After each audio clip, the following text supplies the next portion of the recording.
And to details, President Abdel Fattah el-Sisi directed on Thursday full coordination and cooperation between national authorities and Lacto Egypt factory. The directives came to develop the local production capacity of infant formula in line with advanced technology in this context, with the aim of a strong base for the production of the best types of milk and high-quality baby food to cover local needs and bridge the import gap. These came during President el-Sisi's meeting with Prime Minister Dr. Mustafa Madbouli, Minister of Trade and Industry Naveen Gama, Director of the National Service Projects Authority for the Armed Forces and Chairman of the Board of Directors of Lacto Egypt for the dairy industry. Presidential spokesman Ambassador Bassam Radi said the meeting dealt with following up on the production of infant formula at the local level.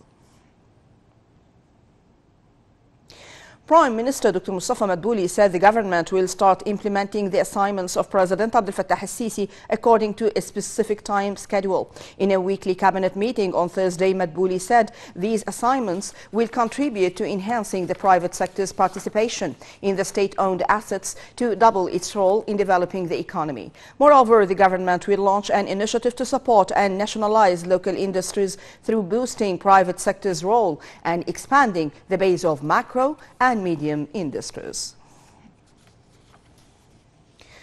Prime Minister Dr. Mustafa Madbouli sent a greeting cable to President Abdel Fattah el-Sisi marking Labor Day. Madbouli expressed his sincere greetings and best wishes, marking the day that celebrates workers and their continuous hard work, having a belief that work is the only way to achieve integral development in the country. Madbouli also vowed that the government will continue exerting more effort and devotion for Egypt to continue the journey of ongoing development in all fields.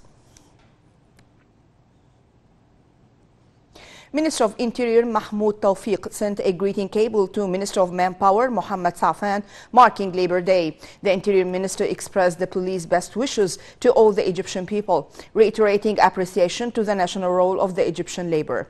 The Minister of Interior also greeted head of the General Union of Egypt's labor syndicates Gibali al-Maraghi, marking the occasion. Tawfiq hailed the efforts of the Egyptian labor, saying that they symbolize dedication for the advancement of the national work.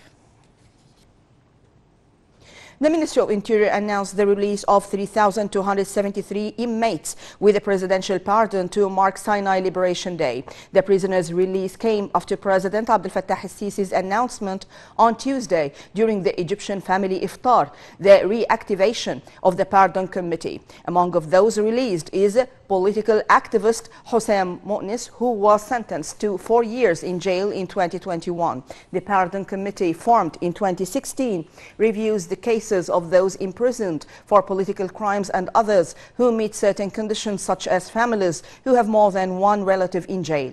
The committee is set to receive the names of imprisoned youth from various parties and political forces. The National Council for Human Rights and its scope will be expanded to include imprisoned debtors.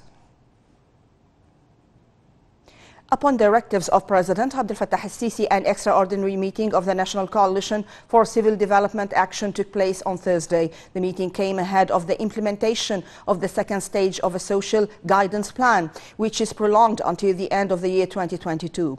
The meeting was held amid the state's efforts to extend its support to 8 million families at a cost of £2 billion. Such support concentrated on offering all kinds of food, monetary and medical consolidation to help the most needy families.